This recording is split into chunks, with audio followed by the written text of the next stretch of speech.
Hello दोस्त, नमस्ते, नमस्कार। कैसे हैं आप सभी लोग। मैं सुनील कुमार स्वागत करता हूं आपके अपने चैनल क्रैकर जीएस एकेडमी में। दोस्तों, हम यहां पर इंडियन ज्योग्राफी की सीरीज कर रहे हैं, जिसके अंतर्गत हम लोग भारत के भौतिक विभाजन का जो टॉपिक है वो कर रहे थे। ठीक है, जिसके जिसके भी अंतर्गत हम लोग बात करें तो उत्तर भारत के मैदान को हम लोग कर रहे थे। लास्ट क्लास में मैंने उत्तर भारत के मैदान का जो भू आकृतिक आधार पर वर्गीकरण होता है उसको हम लोगों ने कंप्लीट किया है। लास्ट 2 क्लास में मैंने उसको कंप्लीट किया है। अभी तक उत्तर भारत के मैदान की अगर हम बात करें दोस्तों, 3 क्लासेस हो चुकी है और कोई भी क्लास ऐसी नहीं है जो 40 मिनट की ना हो। और मैं ये आपको बता दूं, ये जो इंडियन ज्योग्राफी का क्लास चल रही है, ये जो सीरीज चल रहा है, ये दोस्तों बहुत कंप्रीहेंसिव कोर्स है। इसमें हर चीज़ एकदम, इसमें मतलब यूपीएससी का और यूपीपीसीएस का प्री मेंस लेकर हम लोग चल रहे हैं। आपसे बस निवेदन यही है, गुजारिश है मेरी कि आप बस 10 मिनट रुक कर मेरे साथ मेरी वीडियो को देख लें। बस इसके बाद आपको समझ में आ जाएगा कि जो कंटेंट है या जो पढ़ाने का तरीका किस तरीके के यहाँ का है। ठीक है, हम दोस्तों ज़्यादा बात ना करके हम सीधे अपने टॉपिक पर शुरू करते हैं। ठीक है दोस्तों, तो हमारा दोस्तों लास्ट में जो है टॉपिक चल रहा था उत्तर भारत का मैदान। अगर हम बात करें उत्तर भारत का मैदान, ये दोस्तों हम लोग ने लास्ट क्लास में हम लोग ये कर रहे थे, अभी हमारा कंप्लीट नहीं हुआ है। फिर मैंने बताया था कि इसके बारे में मैंने कुछ लिखाया था। फिर मैंने बताया कि उत्तर भारत के मैदान को हम लोग क्या करते हैं, 2 पार्ट में बांटते हैं। वो कौन कौन से 2 पार्ट होते हैं? तो दोस्तों पहला होता है भू आकृतिक आधार पर, भू आकृतिक आधार पर, आकृतिक आधार पर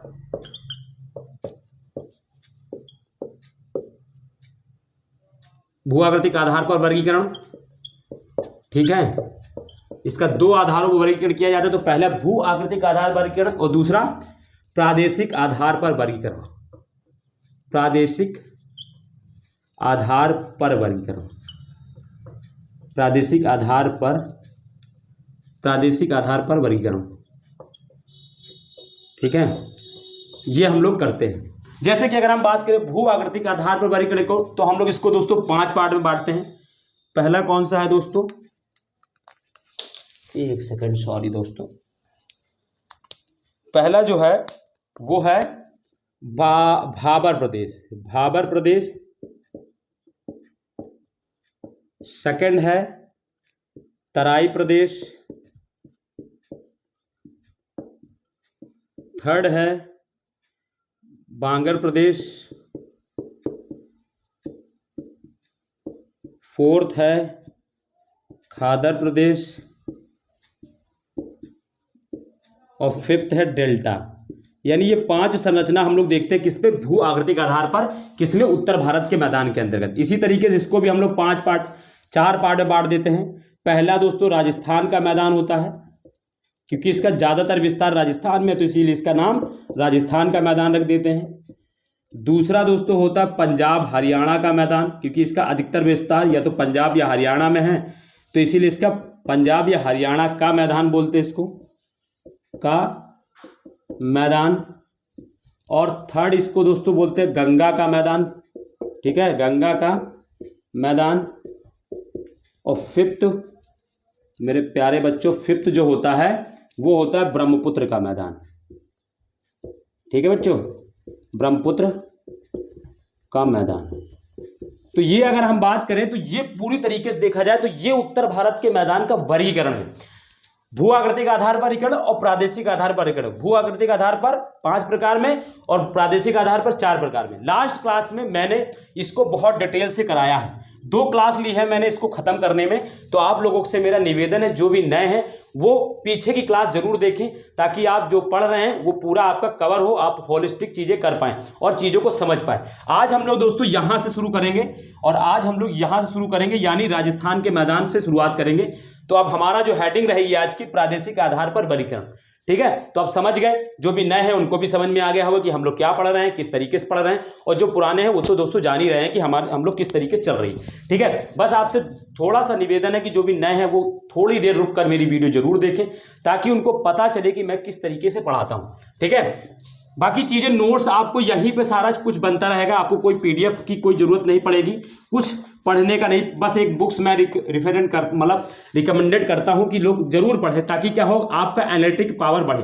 एनालिटिकल पावर बढ़े, आपकी जो बौद्धिक क्षमता है और जो आपकी पढ़ने की जो स्पीड है वो बढ़े, लर्निंग स्पीड बढ़े, लर्निंग प्रोसेस आपका बढ़े, इसीलिए बुक्स को पढ़ा जाता है, ठीक है। अदरवाइज नोट्स के अलावा कहीं से भी आपको कोई पेपर कोई भी आप उठा के देख लेना, सारा कुछ यहीं से मिल जाएगा, जितना मैं कंप्रिहेंसिव करा रहा हूं, ठीक है। तो चलिए आप हेडिंग आप डालेंगे, क्या डालेंगे हेडिंग, तो आप डालेंगे नहीं सॉरी दोस्तों, प्रादेशिक आधार पर हेडिंग आप पड़ेगी, प्रादेशिक आधार पर, प्रादेशिक दृष्टिकोण के आधार पर से डालें, प्रादेशिक दृष्टिकोण के आधार पर,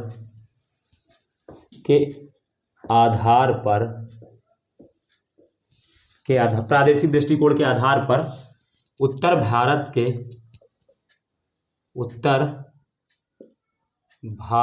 के मैदान का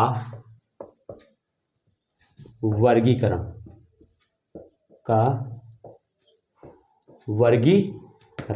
ठीक है। तो ये रही हेडिंग, ठीक है, ये रही हेडिंग। मैं बस थोड़ा सा देख लूं सब कुछ सही है, हाँ आप लोग बस ठीक है। ये रही इसका दोस्तों क्या है, इसकी हेडिंग। अब इसमें हम लोग क्या करेंगे, पहले कुछ पॉइंट लिखेंगे, कुछ थोड़ा सा इसके बारे में जानेंगे कि इसका विस्तार, जो प्रादेशिक आधार पर जो इसका वर्गीकरण हम लोग करते हैं उत्तर भारत के मैदान का, तो ये कैसे इसको हम लोग करते हैं, किस आधार पर हम लोग करते हैं। जैसे कि मैंने जब मैं क्या करते हैं, जब मैं भू आकृति के आधार पर उत्तर भारत के मैदान का वर्गीकरण बता रहा था तब भी मैंने बताया था, बट अभी भी मैं इसको बताता हूं कि प्रादेशिक आधार पर कैसे हम लोग उत्तर भारत के मैदान का वर्गीकरण करते हैं, इसको जानेंगे पहले। जैसे कि मेरा एक पर्पस है कि यहाँ पे चीज़ें सीखना है, साथ साथ में जानना है, एकदम क्लियर कट चीज़ें आपके दिमाग में स्पष्ट होनी चाहिए कि कैसे किस चीज़ को क्यों कहा जाता है, तभी आप अच्छे से चीज़ें परफॉर्म कर पाएंगे, आप अच्छे से चीज़ों को लिख पाएंगे, ठीक है। तो हम बात करें अगर प्रादेशिक आधार पर उत्तर भारत के मैदान का वर्गीकरण कैसे किया जाता है, तो हम लोग ये देखेंगे कि जैसे कि अगर हम बात करें जो उत्तर भारत का मैदान है, अब उत्तर भारत के मैदान के अंतर्गत मैंने कल भी बताया था कि दोस्तों क्या होता है कि इसके अंतर्गत ही गंगा का मैदान आता है। जो हम लोग गंगा का मैदान पढ़ते हैं तो गंगा के मैदान क्या है, हमने देखो सब हेडिंग डाली थी गंगा का मैदान, तो गंगा का जो मैदान है वो उत्तर भारत के मैदान के अंतर्गत आता है। तो अगर हम बात करें तो सिंधु से लेकर, यानी सतलज जो है, सतलज की जो सिंधु जो है, सिंधु के और इधर आ जाए तो अगर झेलम से लेकर दोस्तों ब्रह्मपुत्र नदी के बीच का जो क्षेत्र होता है वो पूरा क्षेत्र दोस्तों क्या होता है, गंगा के मैदान के अंतर्गत आता है। जैसे कि अगर हम बात करें तो राजस्थान, हरियाणा, पंजाब, दिल्ली, ये सारा एरिया ये भी दोस्तों उत्तर भारत के मैदान के अंतर्गत आता है। फिर इसके बाद अगर हम बात करें यूपी, एमपी का कुछ उत्तरी भाग, ठीक है, फिर इसके बाद एमपी का उत्तरी भाग मैंने बता ही दिया, बिहार, झारखंड, थोड़ा सा छत्तीसगढ़ का ऊपरी भाग, ठीक है, उड़ीसा, पश्चिम बंगाल, और इधर हम और चले जाए तो असम, ये जो सारा क्षेत्र है ये उत्तर भारत के मैदान के अंतर्गत आता है। तो अगर हम लिखना चाहें, तो अगर हम पॉइंट में इसमें लिखना चाहें तो राजस्थान है ना, लिखेंगे पश्चिम में, मैं दूसरे पेन से लिख दे रहा हूं, पश्चिम में इसके अंतर्गत लिखेंगे, पश्चिम में राजस्थान से लेकर, ठीक है, इसको लिखेंगे से लेकर पूर्व में असम तक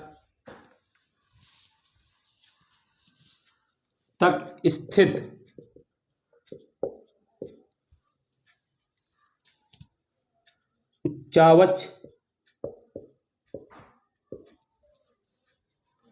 उच्चावच मैदान को, पश्चिम में राजस्थान से लेकर पूर्व में असम तक स्थित मैदान को, ठीक है, तक स्थित उच्चावच मैदान को, ऐसे नहीं, सुनो एक नहीं, पश्चिम में राजस्थान से लेकर पूर्व में असम तक स्थित उच्चावच मैदान के रूप में, उच्चावच मैदान के रूप में इसका विस्तार है, ठीक है, ये याद रखना है, ठीक है, ये याद रखना है, इसका विस्तार है, ठीक है। इसके बाद लिखना है इसमें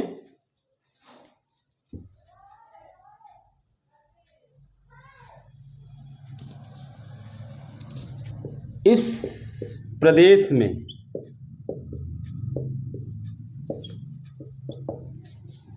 प्रादेशिक भिन्नताएं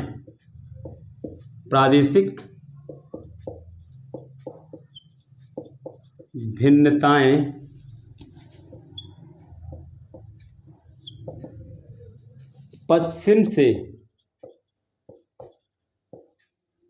पूर्व की ओर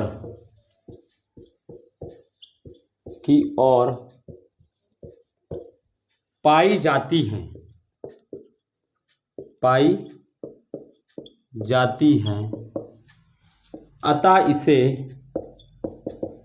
अतः इसे पश्चिम से पूर्व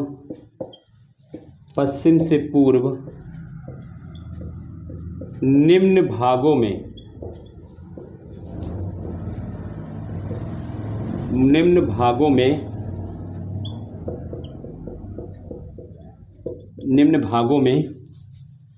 बांटा जाता है। क्योंकि प्रादेशिक भिन्नता अलग अलग है तो इसीलिए इसको निम्न भागों में बांटा जाता है। कौन कौन से हैं तो आप लिखेंगे, पहला राजस्थान का मैदान, ठीक है। दूसरा लिखेंगे पंजाब हरियाणा का मैदान, साथ साथ लिखते चलेंगे, पूरा नोट्स आपका बनेगा, एक एक चीज़ है, ठीक है, और बहुत डिटेल से चीज़ रहेंगी। तीसरा जो है दोस्तों, वो गंगा का मैदान। गंगा के मैदान को भी 3 पार्ट में बांटा जाता है। जब हम गंगा का मैदान पढ़ेंगे तब इसको और पढ़ लेंगे, ठीक है, तब इसको डिटेल से पढ़ लेंगे, थोड़ा सा इसको और डिटेल से पढ़ेंगे, गंगा का मैदान। और चौथा जो है दोस्तों ब्रह्मपुत्र का मैदान, ठीक है, ब्रह्मपुत्र का मैदान। तो इसको फटाफट आप लोग लिखें, और फिर मैं डालता हूँ, फिर ठीक है। फिर अब हम हेडिंग डालेंगे राजस्थान का मैदान, ठीक है। मैं पानी भी पी लेता हूँ जब तक आप फटाक से लिखें इसको।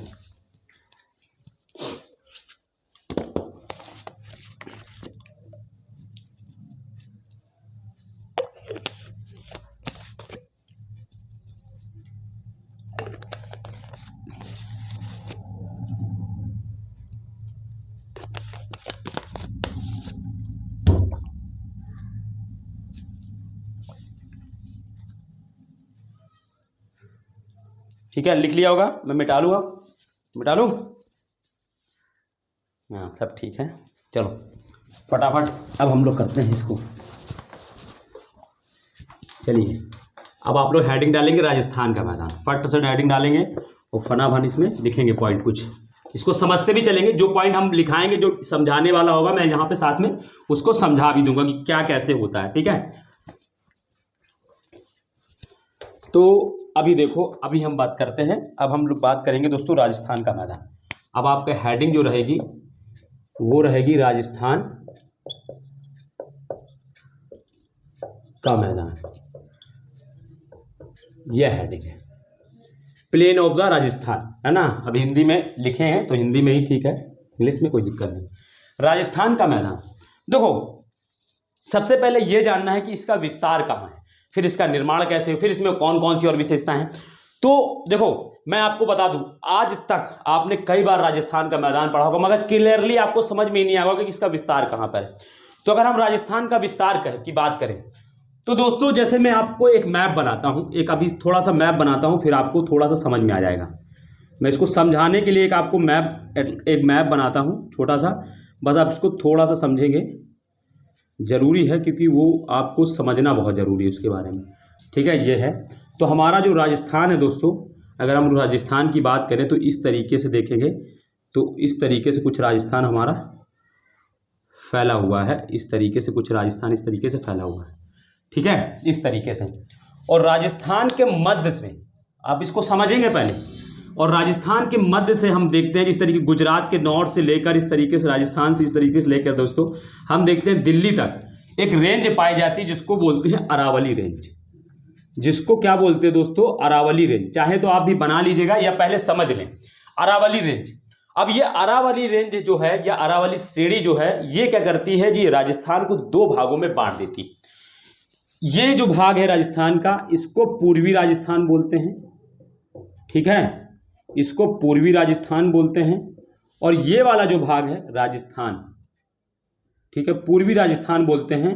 और ये क्योंकि ये मैं राजस्थान के बारे में बता रहा हूँ, ठीक है, इसको जान लेना, ये राजस्थान की, क्योंकि हम राजस्थान के मैदान की बात कर रहे हैं। और ये जो भाग है, ये इधर अरावली के जो इधर वाला भाग है, इसको दोस्तों बोलते हैं पश्चिमी राजस्थान। पश्चिमी राजस्थान, मैं शॉर्ट में लिख दे रहा हूँ, ठीक है। तो यानी ये क्या करती है, अरावली जो रेंज है राजस्थान को दो भागों में बांट देती है, एक तो पूर्वी राजस्थान और पश्चिमी राजस्थान।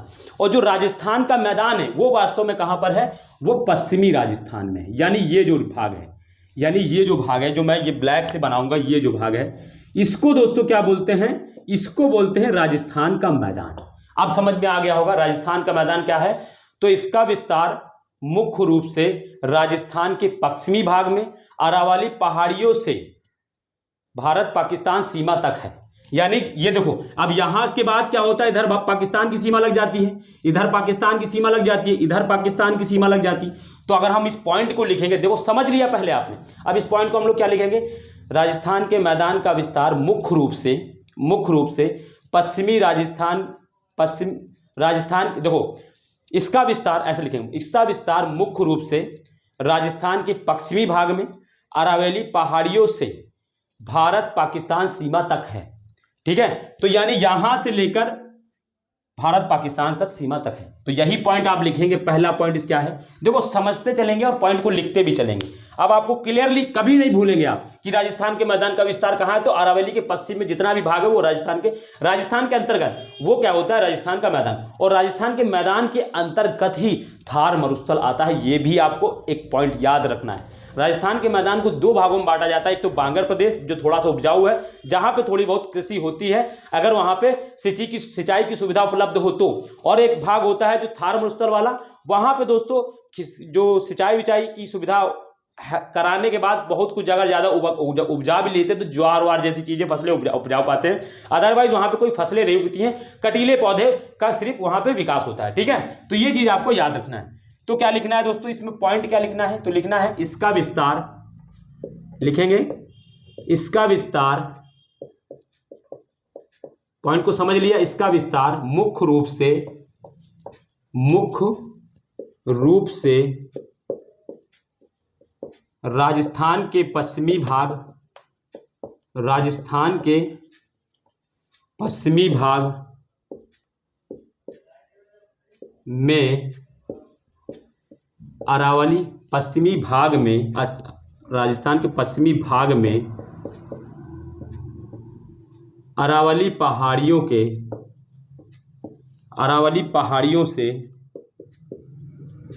पहाड़ियों से भारत पाकिस्तान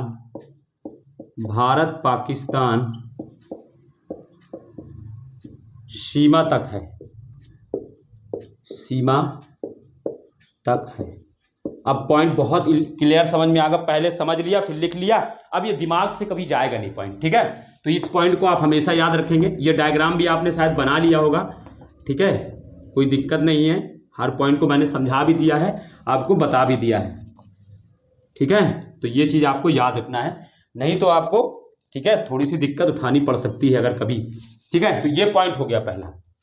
फिर लिखेंगे इसका निर्माण कैसे हुआ दोस्तों, तो इसका निर्माण लिखेंगे, इसका निर्माण सागर के निवर्तन, अब ये निवर्तन क्या होता है मैं बताऊंगा अभी, सागर के निवर्तन यानी दोस्तों पीछे हटना, क्या होता है, पीछे हटना, निवर्तन का मतलब होता है पीछे हटने, है ना। इसका निर्माण सागर के निवर्तन के कारण हुआ है,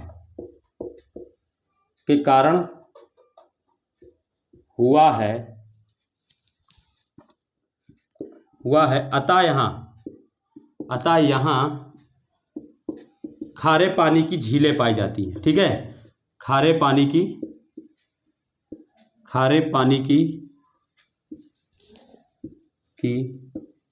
की झीलें पाई जाती, जैसे सांभर झील है, क्या कहते हैं, पुष्कर झील है, ठीक है। इस तरीके की झील यहाँ राजस्थान में 5 झीलें पाई जाती है, सांबर है, पुष्कर है, राजसमंद है। इस तरीके की आपको 5 कुछ झीलें मिलेंगी। तो वो कहाँ पर है, वो इसी राजस्थान के इलाके में है, यही वाले इलाके में, ठीक है। क्योंकि मैंने लिखा है इसका निर्माण सागर के निवर्तन, यानी सागर जो था पहले, देखो पहले ये जो क्षेत्र था बहुत उपजाऊ क्षेत्र था। जब आप इतिहास में पढ़ेंगे एंशिएंट काल में और मेडुअल काल में जब आप देखेंगे तो ये बहुत उपजाऊ क्षेत्र होता है, यहाँ से एक रेवेन्यू प्राप्त होता था हमें।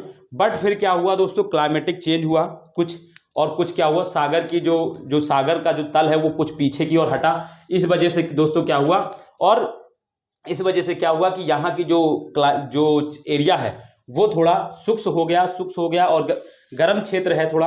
और इस वजह से दोस्तों हुआ क्या कि यहाँ की जो मिट्टी है वहाँ की उर्वरता चली गई और वो रेगिस्तानी एरिया में परिवर्तित हो गया, ठीक है। तो इसीलिए मैंने इसको लिखा है, इसका निर्माण सागर के निवर्तन के कारण हुआ, यानी सागर के पीछे हटने के कारण हुआ है। अतः यहाँ खारे पानी की झीलें पाई जाती हैं, ठीक है। इस पॉइंट को आप लोग फटाफट से लिखेंगे, फिर मैं इसमें थोड़ा सा और लिखूंगा।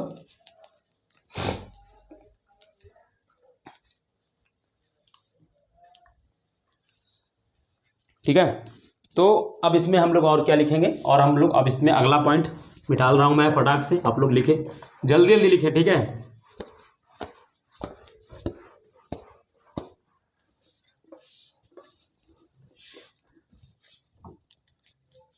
ठीक है, अब लिखेंगे अगला पॉइंट, अरावली के पश्चिम में भू आकृतिक दृष्टिकोण से, पश्चिम में भू आकृतिक दृष्टिकोण से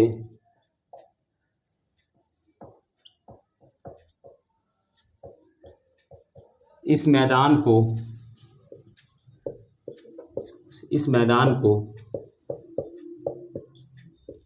दो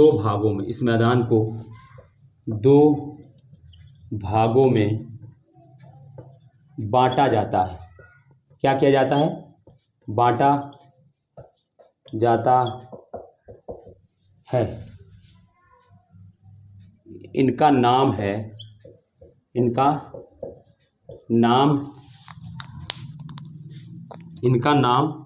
मरुस्थली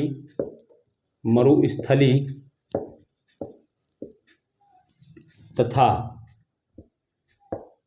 राजस्थान बांगर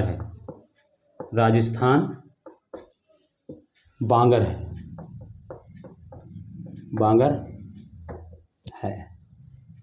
ठीक है, अब इसको थोड़ा समझना है। दो नाम मैंने दिए हैं, मरुस्थली एवं राजस्थान बांगर।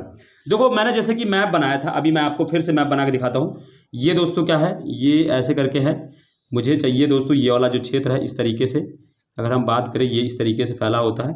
और यहाँ पे मैंने बताया था कि ये कुछ इस तरीके से हमारा राजस्थान फैला हुआ है और यहाँ से अरावली रेंज गई है, मैंने बताया, ठीक है। और इसके इधर पश्चिम में तो दोस्तों जैसे मरुस्थली है, तो मरुस्थल वाला क्षेत्र जो है ये वाला क्षेत्र है, ये मरुस्थली क्षेत्र है। और राजस्थान बांगेरी वाला जो बांगर वाला प्रदेश, ये जो राजस्थान का जो थार सॉरी दोस्तों, ये जो राजस्थान का मैदान है, इसके जो अरावली के जस्ट पश्चिम में और दक्षिण में क्या है, कुछ उपजाऊ मैदान पाया जाता है जिसको रोही बोलते हैं। वहाँ राजस्थान के में उसको, जो उसकी रीजनल लैंग्वेज है उस भाषा में उसको रोही बोलते हैं, उपजाऊ मैदान है वहाँ पे, तो उसी को दोस्तों बांगर बोलते हैं। ये वाला जो क्षेत्र है, ये आपको पश्चिम और दक्षिण और ये वाला जो क्षेत्र यहाँ पे लगा हुआ सटा हुआ अरावली से, ये क्षेत्र थोड़ा सा उपजाऊ है, इसीलिए इसको राजस्थान बांगर के नाम से जाना जाता है, ठीक है। तो अब आपको समझ में आ गया कि इसको दो भागों में भी बांटा जा सकता है, ये पॉइंट भी आपको क्लियर है, ठीक है। मैं मिटाल रहा हूँ, ठीक है, ये भी आपको याद रखना है। अब यहां लिखना है, अगला पॉइंट लिखना है, यहां शुष्कता के कारण, शुष्कता मतलब ड्राइनेस के कारण मरुस्थल का विकास हुआ है। किसका दोस्तों, तो मरुस्थल का विकास हुआ है, मरुस्थल का विकास हुआ है।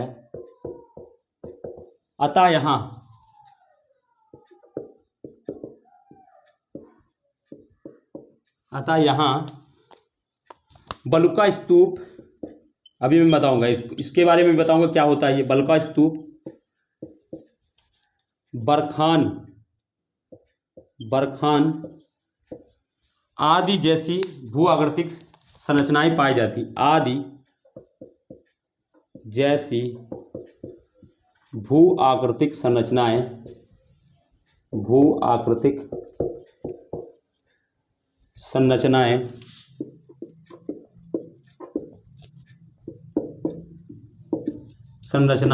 पाई जाती हैं। अब ये जानना है कि ये बलुका स्तूप क्या होता है। जो आप जैसे राजस्थान के मैदान थार गए होंगे तो आपको जो टीले जैसे दिखाई पड़ते हैं, इस तरीके से टीले जैसी चीजें दिखाई पड़ती है, इस तरीके से, इसी को दोस्तों बलुका स्तूप बोलते हैं। जो आपको टीले जैसी चीजें दिखाई देगी संरचना में, राजस्थान के मैदान में देखा होगा आपने, टीले जैसी संरचना दिख रही होगी कुछ, उसी को बलुका स्तूप बोलते हैं। बरखान क्या होता है दोस्तों? बरखान आपने देखा होगा ये इस तरीके का होता है। आपने देखा होगा थार मरुस्थल में इस तरीके से चीजें बनी होंगी, इस तरीके से आप देखोगे कई बार ऐसे बने होंगे, उसी को दोस्तों बरखान बोलते हैं। पिक्चरों में भी आपने देखा होगा घोड़े के नाल की आकृति जैसा थार के मरुस्थल में कुछ चीजें बनी होती है ना, एक संरचना होती है, उसी को बरखान बोलते हैं। वो इस तरीके के घोड़े के नाल के आकार की जैसी संरचना होती है, ठीक है, उसी को बरखान बोलते हैं। बात समझ में नहीं? तो ये राजस्थान के मैदान यानी थार मरुस्थल में बनने वाली दो संरचना आपको याद रखना, बलुका स्तूप एक टीले के आकार की संरचना होती है, उसको स्तूप बोलते हैं, और बरखान क्या होती है, जो थार मरुस्थल है उसमें दोस्तों क्या होता है, घोड़े के नाल की एक आकृति बनी होती, उसी को बरखान बोलते हैं। ठीक है, तो ये बात आपको क्लियरली समझ में आ गई होगी। अब आगे इसमें क्या लिखेंगे दोस्तों, और पॉइंट क्या बना सकते हैं हम लोग इसको। तो दोस्तों क्या है कि इस प्रदेश में दोस्तों क्या है, अब इसमें लूनी नदी बहती है, ये तो लिखाने की कोई जरूरत है नहीं, ठीक है। इसमें एक चीज याद रखना है कि इस क्षेत्र में सिंचाई की, जहां कहीं भी सिंचाई की सुविधा उपलब्ध है वहां पे क्या है दोस्तों, गेहूं, ज्वार, मक्का जैसी फसलों को हम उगा सकते हैं। इस पॉइंट को भी थोड़ा सा हम जान लेते हैं, ठीक है। हाँ, इसमें थोड़ा सा एक पॉइंट मैं जो अभी बता रहा था वो लिख लो पहले। इस मैदान का, हाँ ये पॉइंट लिख लो, थोड़ा सा बहुत इंपॉर्टेंट है। इस मैदान का दक्षिणी पश्चिमी भाग थोड़ा सा उपजाऊ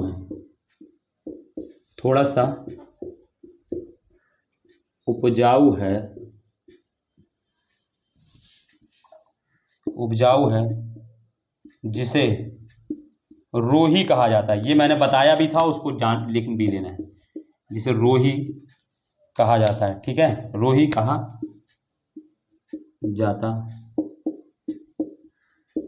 फटाक से लिखे, मैं इसको मिटाने जा रहा हूं क्योंकि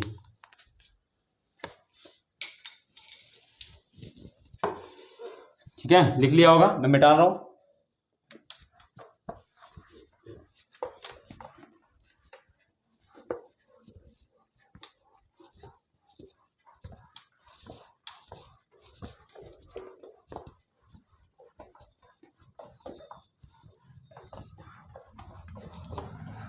लिखेंगे अगला पॉइंट इसमें, इस क्षेत्र में जहां कहीं, मैं बता रहा था, जो पॉइंट मैंने बताया वही लिखाना है। इस क्षेत्र में जहां कहीं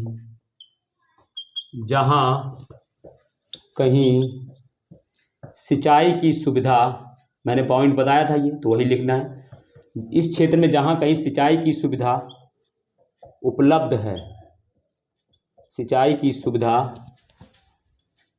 उपलब्ध है, वहां पर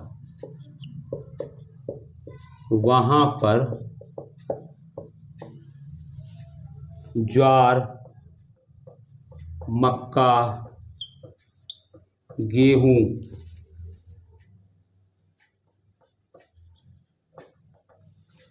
आदि की कृषि की जाती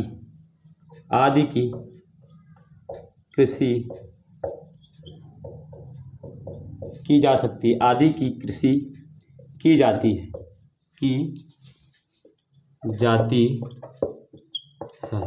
तो ये दोस्तों हमारा जो है पूरी तरीके से राजस्थान के मैदान के बारे में बात हो गई, ठीक है।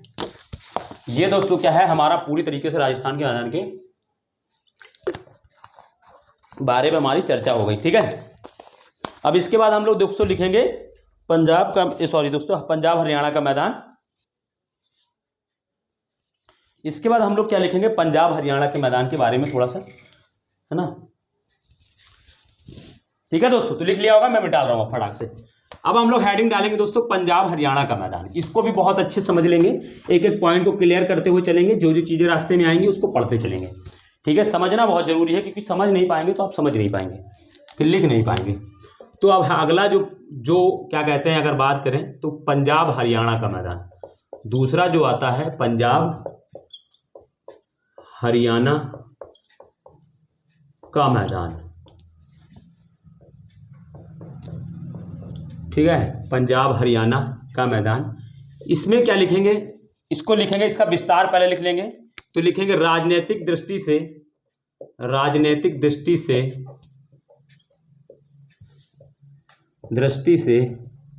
इसका विस्तार लिखेंगे, साथ साथ इसका विस्तार पंजाब हरियाणा तथा दिल्ली में है।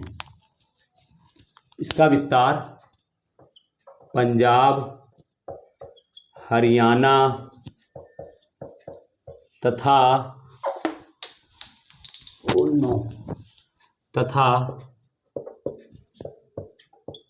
दिल्ली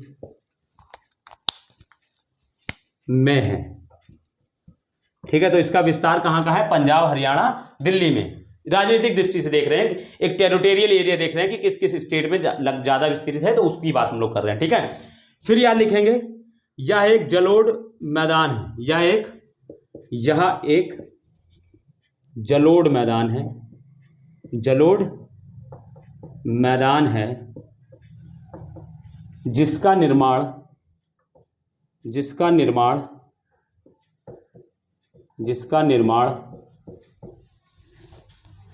सतलुज लिखेंगे, सतलुज व्यास रावी चेनाब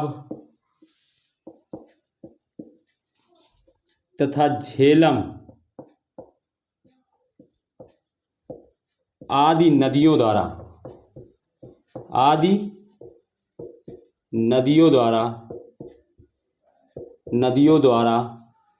लाए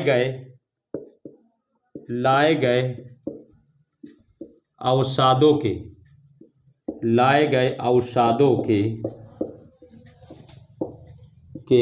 निक्षेपण से हुआ है। निक्षेपण मतलब दोस्तों होता है जमाव, लिख लेंगे। ठीक है, से हुआ, निक्षेपण से हुआ है। ठीक है, तो ये 2 पॉइंट लिखेंगे पहले फट से। ठीक है, ये देखो, और ये जान लेना, यह दोआब, ये जो मैदान है एक दोआब का मैदान है। ठीक है, यह मैदान एक दोआब का मैदान है, इस चीज को भी आपको जानना है, ये बहुत इंपॉर्टेंट है। ठीक है, ठीक है, इसमें एक पॉइंट और लिख लेंगे, यह दोआबों का बना हुआ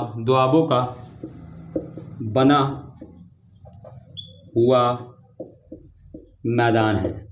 ये बहुत इंपॉर्टेंट है, क्योंकि यहाँ पे आप 5 दोआब के नाम पढ़ेंगे, अभी मैं आगे लिखाऊंगा अभी उनको।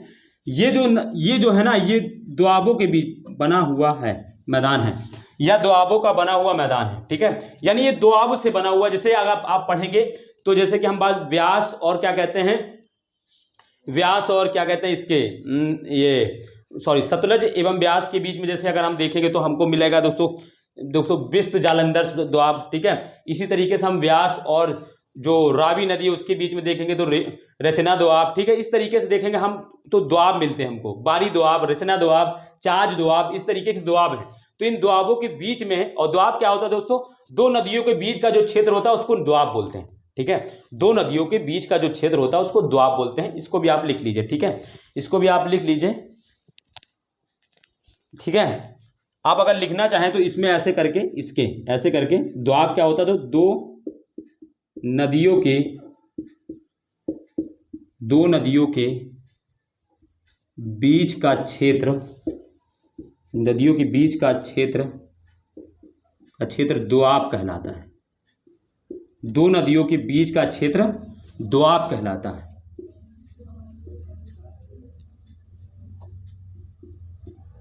जैसे गंगा यमुना दोआब, ठीक है। इसी तरीके से आपने पढ़ा होगा कृष्णा तुंगभद्रा दोआब, है ना। इस तरीके रायचूर का दोआब, है ना, ये जो दक्षिण में था। इसी तरीके से यहां से कई सारे दोआब है, तो ये दोआब है, ठीक है। दोआब कहलाता है, दो नदियों के बीच का क्षेत्र दोआब कहलाता है। फिर इसमें दोस्तों कुछ लिखेंगे दोआब के बारे में। इस मैदान में इस मैदान के 5 दोआब निम्नलिखित हैं। आगे हम ऊपर लिखेंगे, ठीक है। अब मैं मिटाल के ऊपर से लिखूंगा।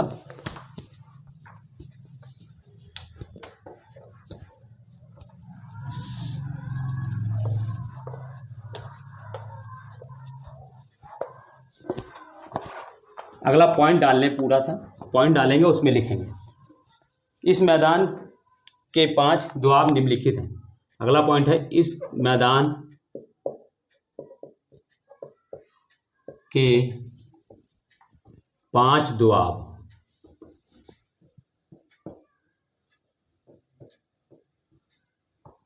निम्नलिखित हैं।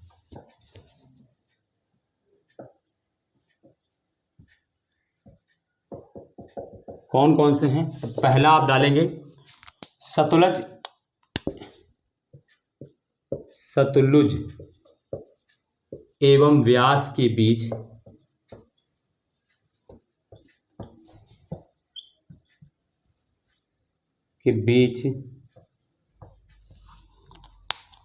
बिस्त जालंधर दोआब, बिस्त जालंधर दोआब, ठीक है, बिस्त जालंधर दोआब। फिर दूसरा व्यास एवं रावी के बीच, रावी के, ये नदियां हैं, ठीक है, रावी नदी के बीच, रावी के बीच कौन सा है दोस्तों? बारी दोआब, बारी दोआब। फिर इसके बाद लिखेंगे रावी एवं चेनाब के बीच, रावी एवं चेनाब के बीच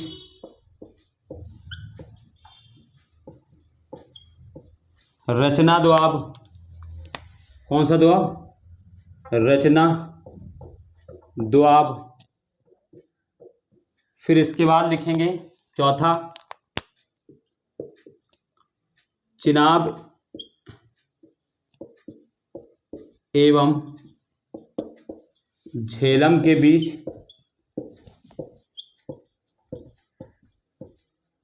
चाज दोआब, चाज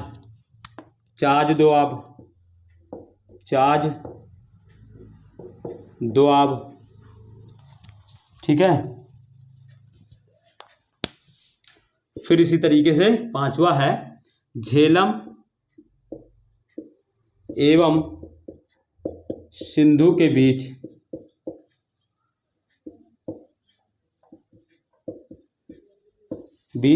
सिंध सागर दोआब, सिंध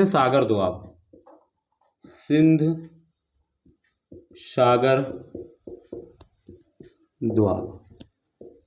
तो ये 5 दोआब हैं, आपको याद रखना है। डायरेक्ट पूछा जाता है, मिलान में डायरेक्ट आता है, एक दो बार, कई बार क्वेश्चन ये आ चुका है, ठीक है। तो ये 5 दोआब को मैंने लिखाया है, आपको याद रखना है, बहुत इंपॉर्टेंट है,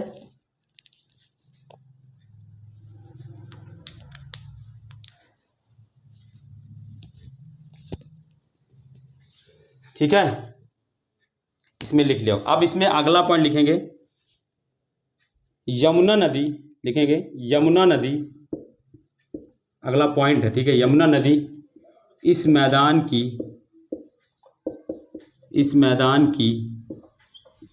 पूर्वी सीमा बनाती है।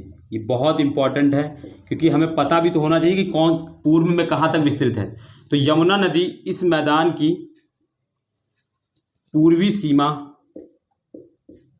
बनाती है। बहुत स्पष्ट पता होना चाहिए कि हमको कहाँ से कहाँ तक ये मैदान है। तो यानी यमुना नदी के पूरब की ओर का जो मैदान है, और जो हम लोग कह ले अरावली के पश्चिम से लेकर, यानी देखो इधर अरावली है और इधर यमुना नदी है, इसके बीच का जो मैदान है उसको दोस्तों हम लोग क्या बोलते हैं, पंजाब हरियाणा का मैदान। ये क्लियर होना चाहिए कि कौन सा मैदान किस क्षेत्र में है। यमुना नदी के पूरब की ओर हम जाएंगे तो वहां से गंगा का मैदान शुरू हो जाएगा, और यमुना नदी के पश्चिम में अगर हम रहेंगे तो वो कौन सा, पंजाब का मैदान। तो ये चीज आपको क्लियर रहना चाहिए कि यमुना नदी इस मैदान की पूर्वी सीमा बनाती, अतः सतलज नदी से लेकर, है ना, ठीक है, अतः सतलुज नदी से लेकर, सतलुज नदी से लेकर यमुना नदी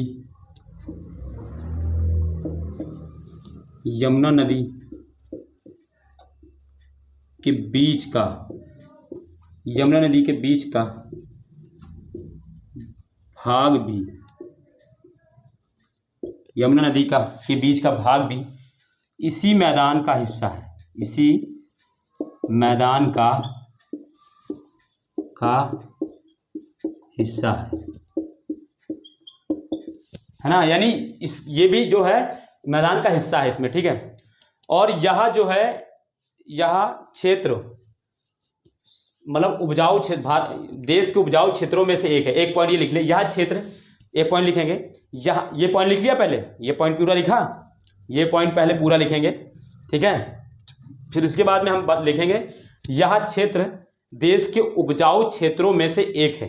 अगला पॉइंट लिखेंगे, यह क्षेत्र देश के उपजाऊ क्षेत्रों में से एक है, ठीक है।